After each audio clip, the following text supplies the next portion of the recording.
Countrywide Connect with Andy Thompson and Sarah Perriam-Lamp. Hey, it's very exciting to have our next guest joining us here on the line. Andy, you're looking forward to this story. Am I? Yes. For my sins, you're making me lead it off. I'm going to behave myself on this. All right. New Zealand's organic sector was in the spotlight last week as the Associate Minister of Agriculture for Organics. The Honourable Mike Buttrick joined industry leaders on a regional tour of the Hawke's Bay hosted by Organics Aotearoa New Zealand. His visit showcased everything from inclusive community farming, biorich composting, horticulture and premium exports. Great to have our guest on the line. We've got Scott Lawson, who is the OANZ board member and director of Lawson's Organic Farms. Scott, appreciate your time. Now, having Mike Buttrick appointed as Associate Minister of Agriculture specifically for organics is believed to be a world first. That must give a lot of legitimacy to the organisation. Must be very happy to see that recognised by the government. Good morning, Sarah and Andy. Thanks for inviting me along to talk about this. And we are very proud of it. It's been a step for 20 odd years of hard work, working with government, etc. And yeah, we celebrated the success when we invited the Minister to Hawke's Bay to showcase the good work that we're doing in the wider organic sector in New Zealand, but particularly here in Hawke's Bay. We have a chance to show a wide range of products, really, from production and community involvement as well too. And I think you gave a brief outline of where we started from, which we were lucky enough to have the Minister for a good half a day, and then extended into the evening as well too. And the four philosophies really of the organic sector is very much health, ecology, fairness and care. And we managed to show the Minister that's what we're all about and how we're part of the solution and part of helping the government reach their export growth goals as well too. So we had a great day. It was our first formal date, you might say, actually, because whilst we met the Minister one-on-one, we hadn't introduced the Minister to our wider sector, and we had good attendance and really good engagement with the sector. It was fantastic. What was Mike most interested in regards to how the government can support the sector? Yeah, good question. It's a learning both ways. He was asking us what we needed, and we have an election manifesto, of course, like most good organisations. We put that on the table as well too, and we were talking about structure and support and acknowledgement, and just having, as you mentioned, Andy, there the world first, as we understand it, have acknowledgement for the sector.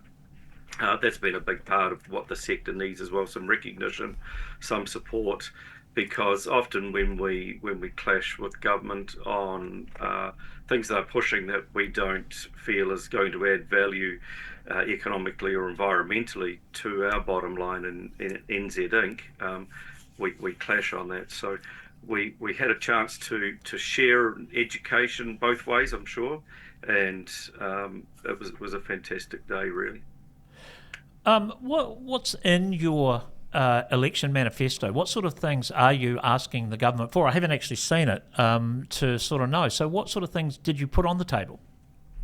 Well, I should actually note too, it's still in a draft form at the moment, because the way our OANZ works, we have a wider council of 50 odd members. And those are members of the exporters group, the certifiers. We have a consumer voice in there under Soil and Health in New Zealand, for instance. We have a wide ranging from producers right the way through to consumers, input providers, etc. So in there, we're going to sign off on that manifesto hopefully tomorrow in a webinar we're having tomorrow. So it's still in effectively a draft form, but 5 key things that we've asked from the government is to fully implement the National Organic Standard. And I'll just tease it out while we're talking about that. We've been asking for regulation. It's not very often you hear farmers and industry ask for regulation, but that's something we've been asking for the last 20 years. So the Commerce Commission, etc., have some teeth to rule on. And for international trade, for government-to-government trade, we need to verify the fact that we're actually doing things really well here in New Zealand as well too. So getting that implemented is a big thing. The government spent money on that. We've invested a lot of blood, sweat and tears in it, and we continue to work with the MPI on that as well too. The second part is invest in the sector's growth strategy. and that's or growth architecture, I should say. Our strategy is to continue growing at more than the 9% CAGR we've had compared to rural ag New Zealand, which is about 4.8, I think. So we're punching above our weight, and we want to keep doing that. We need to secure global market access as number three. And that's obvious for our trade, and there's implications in the India Free Trade Agreement. Of course, there's a whole section on facilitating trade of certified organic products into India. We need to protect New Zealand's GE-free advantage, and of course that's something we're very strong on. We don't see any middle ground on that, and there's contentious issues there with the government. Gene Tech, Hasno, and ACVM Act working in a three-way. And then finally, would grow supply, transition, and domestic demand. So we see we need to have a really strong domestic base to support our export growth. And this is something that's often overlooked when we talk about just the export dollars. And I think that's, food security doesn't come from a supermarket. It comes from having foundations, small, smart, sharp farms, and we need to keep working on that. So those are our 5 key points, really. Everything from supporting domestic right through to infrastructure of our sector and export growth out the other side.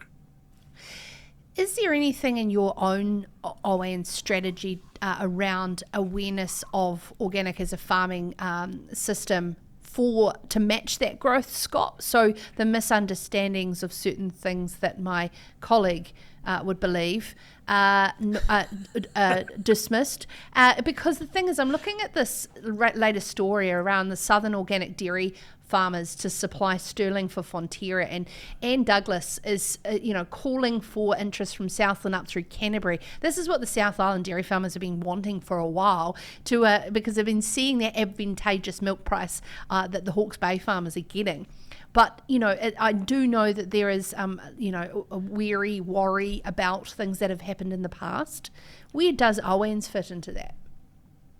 Well, OANZ is an umbrella sector organisation, so we help facilitate information exchange between different sectors. We do have one of our members as the Organic Dairy and Pastoral Group, the ODPG. They have a conference every year, and Minister Buttrick spoke at their conference as well too. We have lots of other groups out there. We just help facilitate that. And look, we just love supporting more growth in the organic sector. If it's economic growth, it doesn't need to necessarily be quantitative growth. It needs to be economic growth to balance to balance our farm inputs in that. So we just help facilitate that basically in our role, and we have board members from across New Zealand, from farming and retail and production sites as well too. And as I mentioned before, we have 50 members underneath us, of organisational members that feed that information back up into the OANZ board. So it's going to be important for us to help get this organic product and production bill cemented into action, and that includes an organic trademark, etc., some digital recognition of that as well, and remembering that the organic sector in New Zealand's had traceability on farm for over 40 years through our farm plans with the likes of BioGrowth certification and the like. So we're used to it. We're used to being accounted for what we do and what we produce, and the value add out the other side. So that's our role. Scott, just another education piece for Andy. We were discussing the other day about organic blueberries coming in fresh from overseas, and the potential, or frozen even, the potential health risk of them. And I was saying to him, organic standards in New Zealand are quite different to organic standards around the world. Is that correct, Scott? And if so, can you kind of elaborate on that and why? Yes, I'm well aware of that. Thanks, Sarah. And I was disappointed to see that the press release actually cited it was organic blueberries come to New Zealand. It's not just organic blueberries. And as a blueberry grower, I'm involved in Blueberry Growers Association. And there's an import health standard that MPI imports team is encouraging, pushing, I would say, to facilitate the import of fresh blueberries from Chile, Peru, Mexico, USA, and for some reason Morocco out there as well too. And normally an import health standard is applied by country on country basis.